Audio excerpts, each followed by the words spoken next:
ॐ हरिः ॐ श्री गुरुभ्यो नमः। हरिः ॐ। ॐ सदाशिवसमारम्भां शङ्कराचार्यमध्यमाम् अस्मदाचार्यपर्यन्तां वन्दे गुरुपरम्परां। श्रुतिस्मृतिपुराणानाम् आलयं करुणालयं नमामि भगवत्पादं शङ्करं लोकशङ्करं। शङ्करं शङ्कराचार्यं केशवं बादरायणं सूत्रभाष्यकृतौ वन्दे भगवन्तौ पुनः पुनः। ईश्वरो गुरुरात्मेति मूर्तिभेदविभागिने व्योमवद्व्याप्तदेहाय दक्षिणामूर्तये नमः। ॐ असतो मा सद्गमय तमसो मा ज्योतिर्गमय मृत्योर्मा अमृतङ्गमय। ॐ शान्ति शान्ति शान्तिः। वासुदेवेन्द्र योगीन्द्रं नत्वा ज्ञानप्रदं गुरुं मुमुक्षूणां हितार्थाय तत्त्वबोधोऽभिधीयते। आत्मा कः स्थूलसूक्ष्मकारणशरीराद् व्यतिरिक्तः पञ्चकोशातीतः सन् अवस्थात्रयसाक्षी सच्चिदानन्दस्वरूपः सन् यस्तिष्ठति स आत्मा स्थूलशरीरं किं पञ्चीकृतपञ्चमहाभूतैः कृतं सत्कर्मजन्यं सुखदुःखादि भोगायतनं शरीरम् अस्ति। जायते वर्धते विपरिणमते अपक्षीयते विनश्यतीति षड्विकारवत् एतत् स्थूलशरीरम्।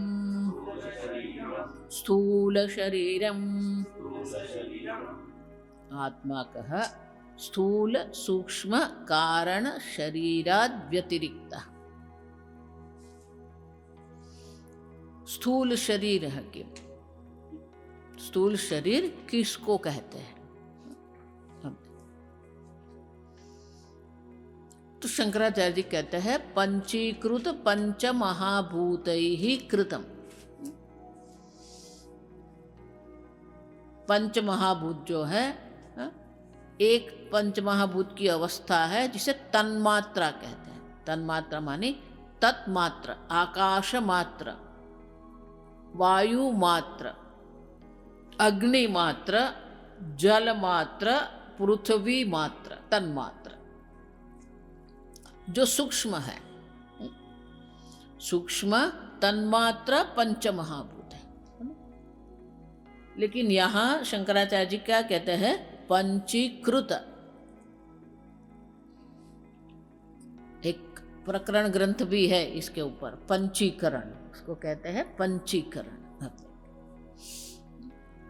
यहाँ हम संक्षेप में देखेंगे कि पंचीकृत पंचमहाभूत माने क्या है। तो हम जिस स्थूल पंचमहाभूत का जो अनुभव कर रहे हैं, ऐसा मत मानना कि एक आकाश है, एक अग्नि है, अलग अलग है। प्रत्येक वस्तु में 5 महाभूत है। अब समझ, अगर पुष्प लेते हैं तो पुष्प में भी ध्वनि है, आप देखिए, है ना? शब्द, उनका भी स्पर्श है। ये पुष्प जब हम कहते हैं, पुष्प की अपनी एक ध्वनि होती है, उसका स्पर्श है, उसका रूप और रंग है। वही पुष्प जो है उसका स्वाद है और उसकी सुगंध है। आप देखिए, शब्द, स्पर्श, रूप, रस, गंध, 5 विषय ये पुष्प में है, आप देखिए। और इसीलिए ये पुष्प जिसको हम कहते हैं, या ये स्थूल शरीर जिसको हम कहते हैं, वो पंचमहाभूत का बना हुआ है। लेकिन वो जो पंचमहाभूत जो है, वो पंचमहाभूत कैसे है? पंचीकृत पंचमहाभूत। पंचीकृत माने कि 5 कर दिया है हमने, उसे स्थूल पंचमहाभूत भी कहते हैं। तो 5 कैसे होगा? अब देखिए, तो कहते हैं अर्धम, पहले उनका आधा कर दो, आकाश का आधा। अब देखिए, यहां अगर हम सोचे, विचार करें, आकाश का आधा नहीं हो सकता है। अब समझना, आकाश सर्वव्यापी है। वैसे देखिए, तो आकाश जिसको हम कहते हैं, आकाश का गुण क्या है? शब्द। लेकिन अगर आप ये पृथ्वी से ऊपर उठ जाएंगे, वातावरण से ऊपर उठते हैं, वहां कोई शब्द नहीं है, आप समझना। और इसीलिए पृथ्वी में गंध अनुभव करते हैं, आप समझो। जल में स्वाद है, अग्नि में रूप है, वायु में स्पर्श है। तो कहते हैं कि 5 महाभूत है और 5 विषय है, तो 4 विषय और 4 महाभूत तो मिल गए। शेष, आप समझना, एक शब्द और एक आकाश है, इसलिए आकाश का गुण शब्द ऐसा कहते हैं, शेष, आप समझ। क्योंकि आकाश जो है वो सूक्ष्म है और आकाश का गुण शब्द है।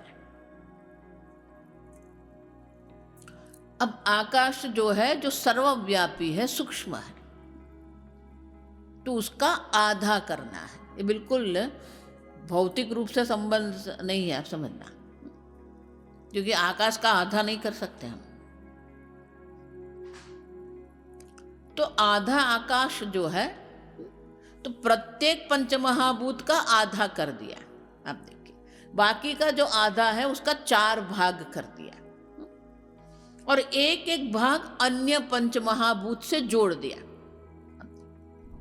आकाश का आधा जो है वो रखा, बाकी आधा का 4 भाग कर दिया। एक जो उसको क्या कहेंगे हम, वो जो चतुर्थ, आधा का जो चतुर्थ अंश जो है, एक अंश वायु के साथ, दूसरा अंश अग्नि के साथ, तीसरा अंश जल के साथ, चौथा अंश पृथ्वी के साथ जोड़ देना है। अब देखिए, उसी प्रकार से वायु है, उसी प्रकार से जल, अग्नि, जल, पृथ्वी। तो अब आकाश आधा है, बाकी आधे में क्या है?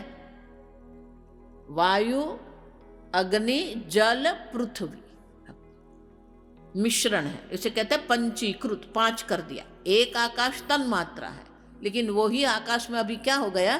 5 हो गए, इसे कहते हैं पंचीकृत। आप देखिए, उसी प्रकार से स्थूल वायु है, आधा वायु है, बाकी आधी में क्या है? आकाश है, अग्नि है, जल है, पृथ्वी है। उसी प्रकार से आधा अग्नि है, बाकी आधे में क्या है?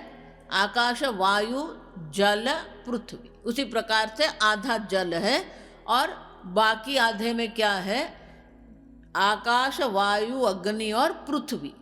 उसी प्रकार से आधी पृथ्वी है, उसमें बाकी के आधे में क्या है? आकाश, वायु, जल, अग्नि, जल। आप देखिए, तो इस प्रकार से 5 हो गए, उसे कहते पंचीकृत पंचमहाभूत। अच्छा, तो ये स्थूल शरीर भी क्या है? अब देखिए, स्थूल पंचमहाभूत से बना हुआ ये स्थूल शरीर है। अब स्थूल और सूक्ष्म किसको कहते हैं? स्थूल की व्याख्या क्या है? जो 5 इंद्रियों से जिसको हम ग्रहण करते हैं उसे स्थूल कहते हैं। अब देखो, जिसको हम 5 इंद्रियों से ग्रहण कर सकते हैं उसे स्थूल कहते हैं।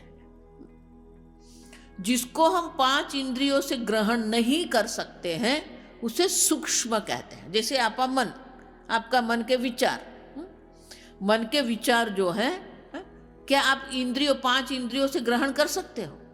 नहीं। आप देखिए, स्थूल मानी 5 इंद्रियों से जो ग्रहण कर सकते हैं, सूक्ष्म मानी जो 5 इंद्रियों से ग्रहण नहीं हो सकता है। स्थूल और सूक्ष्म। तो ये स्थूल शरीर है, माने कि 5 इंद्रियों से, ये शरीर में भी 5 है, शब्द स्पर्श रूप रस गंध। अब देखिए, है ना, ये शरीर में भी है, इसीलिए कहते हैं पंचीकृत पंच महाभूत। एक ही शरीर में हमें ये 5 का अनुभव है, शब्द स्पर्श रूप रस गंध। और इसलिए शंकराचार्य जी कहते हैं पंचीकृत पंच महाभूत ही कृतम। एक यहाँ बहुत सुंदर प्रश्न है कि बना ही क्यों? भगवान ने ये जगत बनाया ही क्यों? अब देखो, जगत बनाया, जन्म दिया, शरीर दिया, तो ये सुख दुख है ना। आप समझ, पहला तो प्रश्न ये कृतम जो है ना, उसी पर प्रश्न उठाना है कि भगवान ने बनाया ही क्यों? आप देखिए, तो क्या कहते हैं शंकराचार्य जी? सत्कर्म जन्यम। ये संपूर्ण विश्व जो है, ये संपूर्ण शरीर जो है, वो किसके कारण है? सत्कर्म जन्य। आप समझ,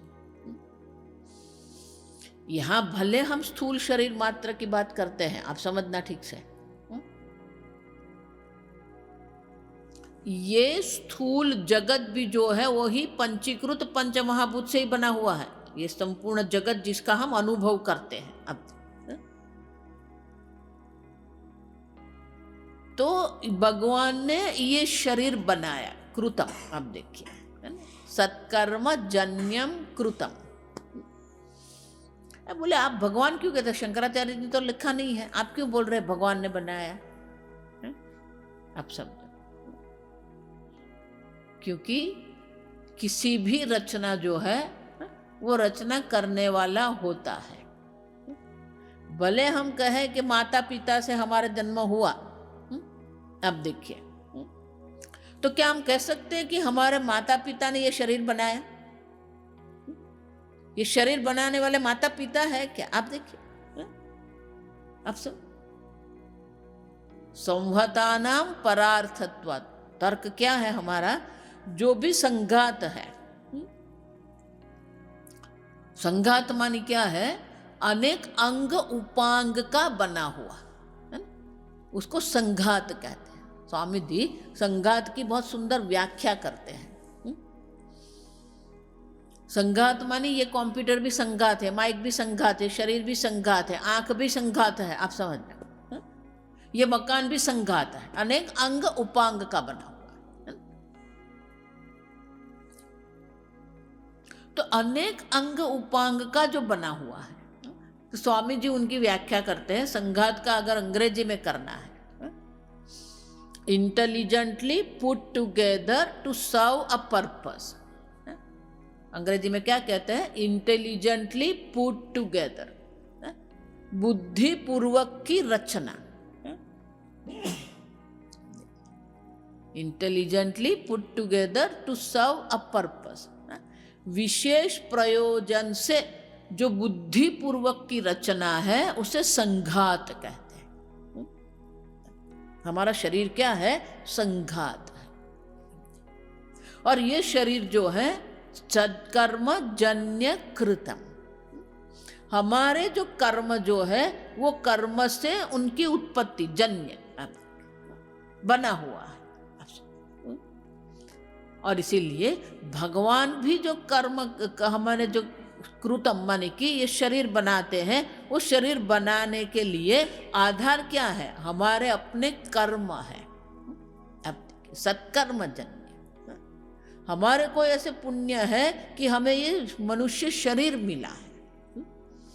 आप समझ, और इसीलिए सत्कर्मजन्य है ये शरीर, जो है हमारे कर्म से ही उत्पन्न हुआ है। अगर ऐसा कहें कि भगवान ने ये शरीर दिया है तो गड़बड़ हो जाएगी। आप समझना क्या हो जाएगा। किसी को सुंदर शरीर दिया है, किसी को सुंदर शरीर नहीं दिया है, तो क्या हो जाएगा, पक्षपात हो जाएगा कि नहीं। अब देखिए, तो उसको संस्कृत में कहते हैं नैगुण्य वैषम्य। वैषम्य माने कि विषमता।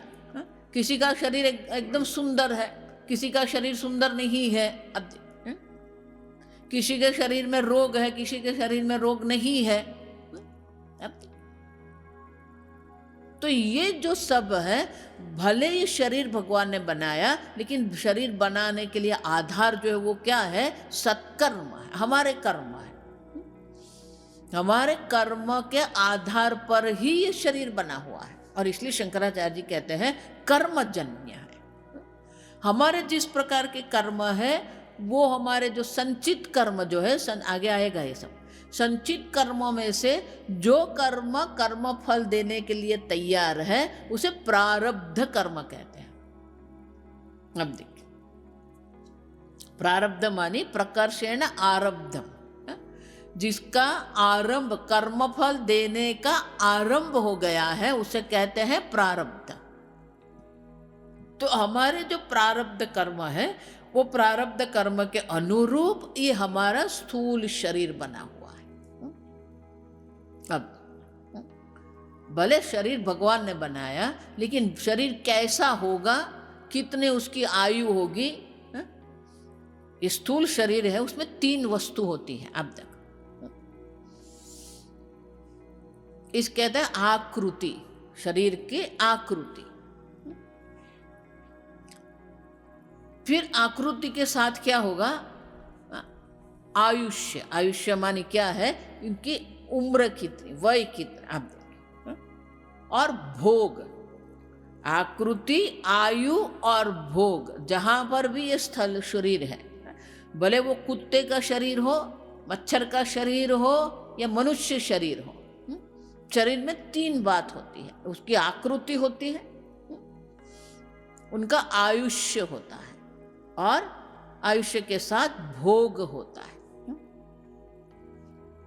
प्रत्येक शरीर के भोग अलग अलग है। भोग माने कि उनका सामर्थ्य, कितना भोग करना, कितना विषय ग्रहण करना, उनका अपना एक सामर्थ्य होता है।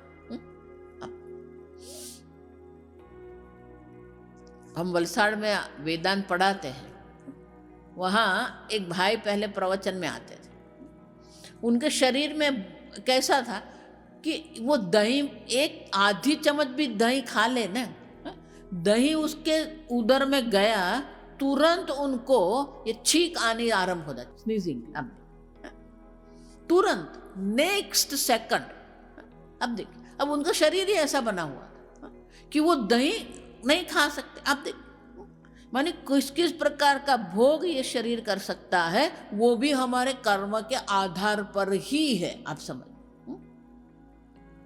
अत्यंत दुख भी हम नहीं सहन कर सकते, अत्यंत सुख भी हम सहन नहीं कर सकते हैं। अब दुख मात्र नहीं, सुख में भी वही है।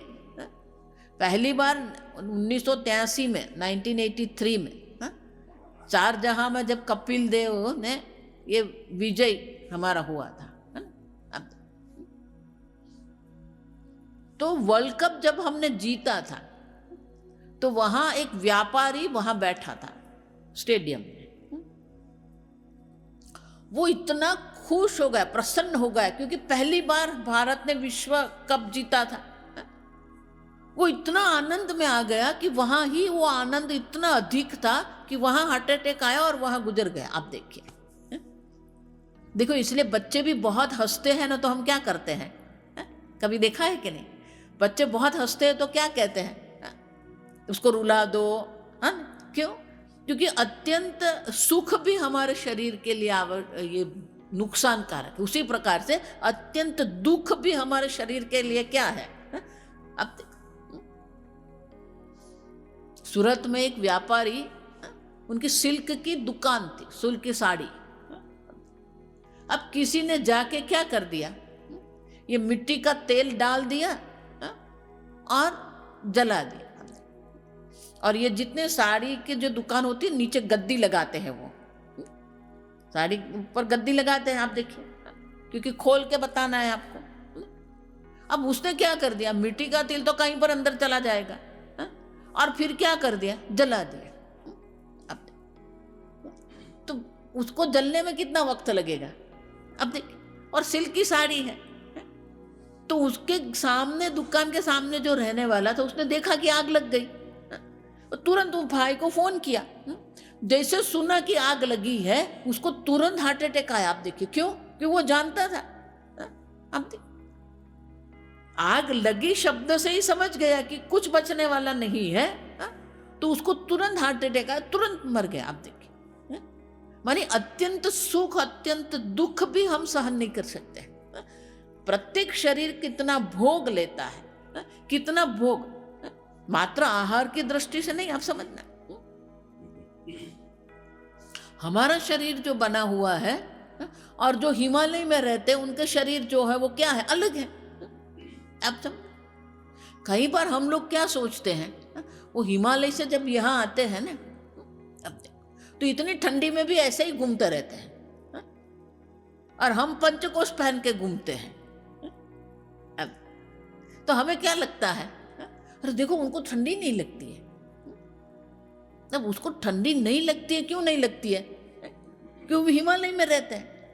अब ये कोई सिद्धि नहीं है, आप समझना। हम लोग उसको सिद्धि मान देते हैं।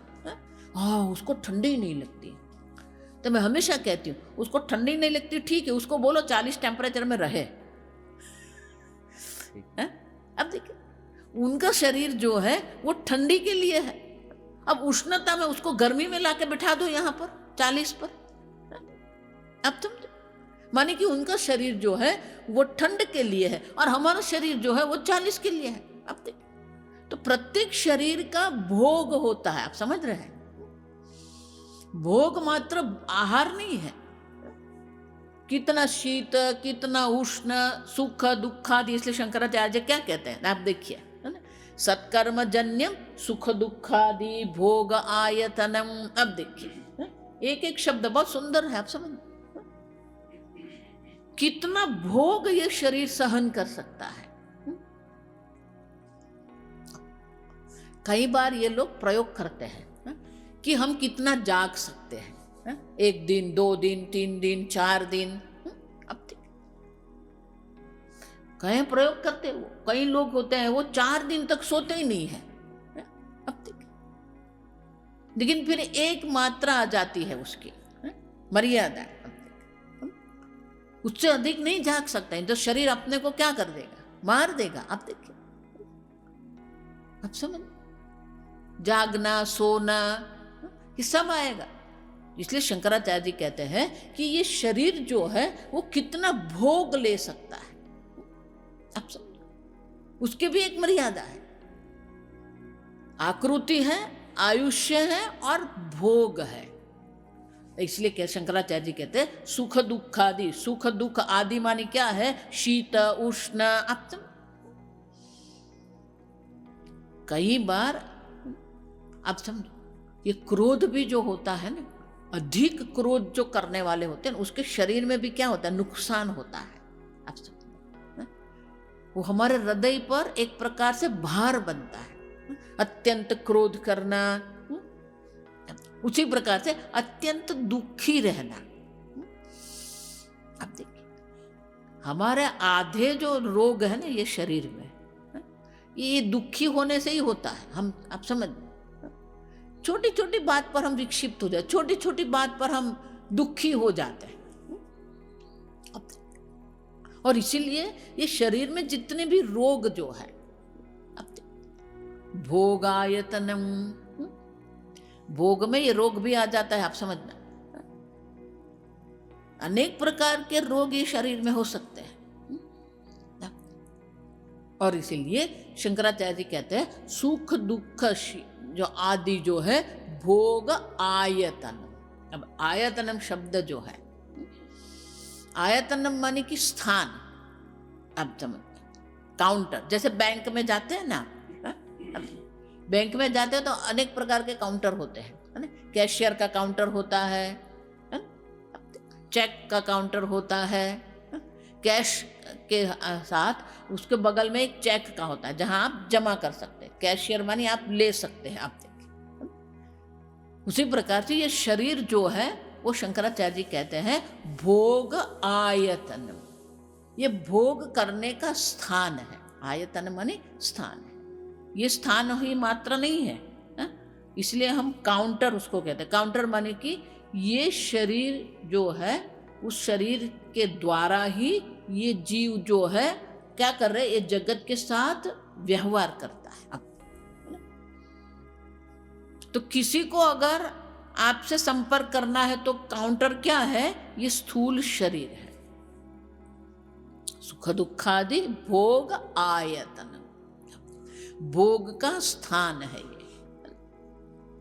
लेकिन ये भोग का जो स्थान जो है शरीर, पंचीकृत पंचमहाभूत ही कृतम सत्कर्म जन्यम सुख दुखादि। देखो ये सब कंठस्थ हो जाना चाहिए।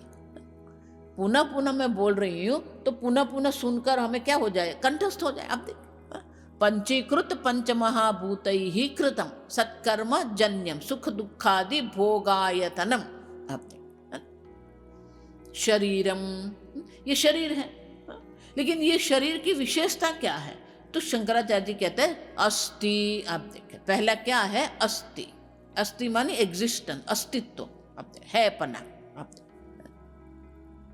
जायते, उसका जन्म होता है। ये शरीर क्या है, सही में जायते अस्थि होना चाहिए। उसका जन्म होता है, फिर उसका अस्तित्व। जन्म का पहला अस्तित्व नहीं होगा। आप देखिए, है ना, जायते उसका जन्म होता है, अस्थि, अस्थि मानी वो टीकता है ना। अब सब सस्टेन, जिसको अंग्रेजी में कहते हैं, उत्पन्न हुआ फिर वो सस्टेन हो गया, अस्थि। फिर वर्धते, जायते अस्थि वर्धते। ये तीन जो है ना, फिर विपरिणमते, वो परिपक्व होता है, प्रजनन के लिए परिपक्व होता है, उसको कहते हैं विपरिणमते। ये चार जो है ना, उसको वृद्धि विकार कहते हैं। उसको क्या कहते हैं, वृद्धि विकार। बाकी के दो है उसे क्षय विकार कहते हैं, अपक्षीयते विनश्यति। यास्क मुनि ये 6 प्रकार के विकार दर्शाते हैं। जगत के किसी भी वस्तु में ये 6 प्रकार के विकार होते हैं। जायते अस्थि वर्धते विपरिणमते अपक्षीयते। अपक्षीयते मानी क्षीण होता है, धीरे धीरे प्रौढ़ अवस्था आती है, वृद्धावस्था आती है, उसे अपक्षीयते और विनश्यति। तो ये क्रम दर्शाया है, आप ठीक से समझना। आज ये क्रम भले दर्शाया, क्रम क्या दर्शाया, जायते अस्थि वर्धते विपरिणमते अपक्षीयते विनश्यति, है ना। तो क्या हमेशा ये क्रम रहता है, अब देखिए। और इसीलिए अंग्रेजी में एक बहुत सुंदर फिजिक्स का एक नियम बताया है। अब और नियम बहुत सुंदर है। आपने जुरासिक पार्क देखा था, डायनासोर का म्यूजियम बनाया था, है ना। उसमें एक मैक करके मैथमेटिशियन था। ये पूरा बनाने के लिए एक गणितज्ञ को रखा था। तो बोले ये बनाने में गणित की क्या आवश्यकता है, क्यों, क्योंकि पूरा एक कैलकुलेशन, गिनती करनी पड़ती है, आप समझे। तो वो जो दादाजी थे जिसने ये जुरासिक पार्क बनाया था, उनको ये गणितज्ञ जो है वो कहता है, कॉशन माने कि उसको सावधान करता है कि आपने बना तो दिया है, लेकिन आपको सावधान रहना पड़ेगा। तो बोले ऐसा क्यों कह रहा है तुम, तो बोले कि ये जगत का एक नियम है। आप समझो, वो वाक्य वहां पर है, अगर पुस्तक आप पढ़ो ना तो वो मिलेगा वाक्य, वो बोलता भी है। अच्छा, पूज्य स्वामी जी भी हमेशा ये कहते थे, there is a inbuilt nature of everything to any system to falling apart any time. किसी भी व्यवस्था को किसी भी समय पर टूट जाने की संभावना होती है। आप देखिए, आप every system has a inbuilt nature of falling apart any time. इसका अर्थ क्या हो गया? ये शरीर जायते अस्ति, आप देखिए, है ना, जायते अस्ति, लेकिन ये शरीर भी एक व्यवस्था है, एक सिस्टम है। तो उस सिस्टम में इनबिल्ट क्या है? फॉलिंग अपार्ट, कभी भी टूट सकता है, और इसीलिए जायते विनश्यति, फॉलिंग अपार्ट माने विनश्यति। अब देखिए, जायते विनश्यति, कई हम देखते हैं बच्चा का जन्म हुआ 5 घंटे में वो मर गया। अब देखिए, जायते विनश्यति, जायते अस्ति विनश्यति, जायते अस्ति वर्धते विनश्यति। आप समझो, माने क्या है? ऐसा नहीं कि ये क्रम में अंत में ही विनश्यति आएगी, आप समझना, ये विनश्यति कभी भी आ सकता है। अब जायते विनश्यति भी हो सकता है, जायते अस्ति विनश्यति भी हो सकता है, जायते अस्ति वर्धते विनश्यति होता, जायते अस्ति वर्धते विपरिणमते विनश्यति। अब देखिए, अब ये विनश्यति भले हम क्रम में अंतिम लेते हैं, लेकिन वो कभी भी आ सकता है, आप समझ, क्योंकि ये जगत का नियम है। हमारा सूर्यमंडल भी एक व्यवस्था है, पृथ्वी भी एक व्यवस्था है, सागर भी एक व्यवस्था है। कहीं पर कुछ भी वस्तु है, कभी भी वो टूट सकती है, आप समझ, विनश्यति। और इसे शंकराचार्य जी कहते हैं कि ये शरीर में क्या है? षड विकारवत, इस शरीर में 6 विकार है, लेकिन ये 6 विकार में पहले 4 जो है ना, वो हमारे लिए इच्छनीय है, उसको वृद्धि भी कहते हैं, वृद्धि विकार है। लेकिन बाकी के 2 जो है ना, वो हमारे लिए क्या है? अब क्षय विकार कहते हैं उसको, अपक्षीयते विनश्यति। अब ये भी हमें याद रखना है कि अपक्षीयते कब आरंभ होता है। अब हम कहते हैं कि ये भगवान हमेशा हमें सिग्नल देते हैं। ये अपक्षीयते कहाँ से आरंभ होता है पता है? आपकी आंखों से आरंभ होता है। 40 वर्ष के होते हैं ना, फिर ये पेपर हाथ में लेते हैं, फिर क्या करेंगे? थोड़ा दूर करेंगे, फिर थोड़ा दूर करेंगे, फिर थोड़ा दूर करेंगे, जितना हाथ से दूर हो सकता है ना इतना करेंगे, फिर देखेंगे अभी और तो दूर नहीं हो सकता है, इसलिए फिर डॉक्टर के पास जाना पड़ता है। तो 42 ईयर्स जब होता है, 40-42 वर्ष का होता है ना, तो ये आंख धीरे धीरे क्या हो जाती है? क्षय आरंभ होता है। अब देखिए, पहला क्षय कहाँ से आरंभ होता है? आपकी आंख से होता है।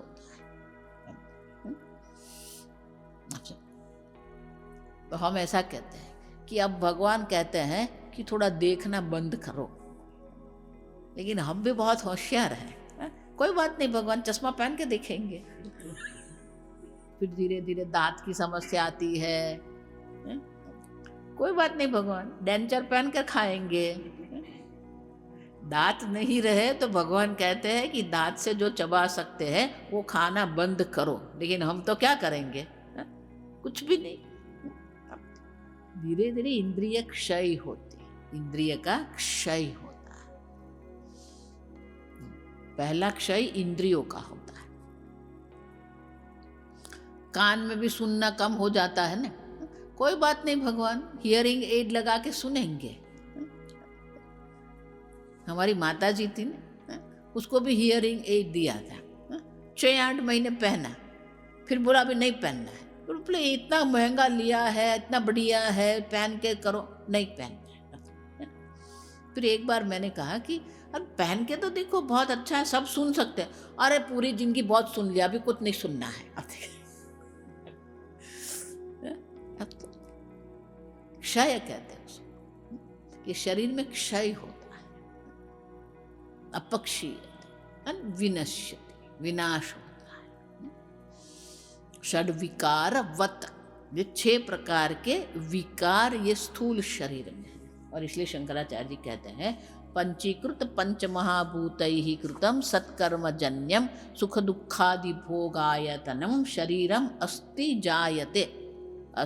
जायते वर्धते विपरिणमते अपक्षीयते विनश्यति इति षड विकारवत एतत् स्थूल शरीरम।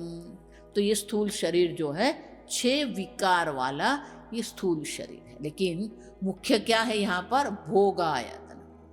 ये जगत में ट्रांजैक्शन व्यवहार करने के लिए हमें एक स्थान भगवान ने दिया है जिसको हम स्थूल शरीर कहते हैं।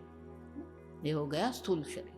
ओम शन्नो मित्र शं वरुणः शन्नो भवत्वर्यमा शन्न इंद्रो बृहस्पतिः शन्नो विष्णुरुक्रमः नमो ब्रह्मणे नमस्ते वायो त्वमेव प्रत्यक्षं ब्रह्मासि त्वमेव प्रत्यक्षं ब्रह्म वदिष्यामि ऋतं वदिष्यामि सत्यं वदिष्यामि तन्मामवतु तद्वक्तारमवतु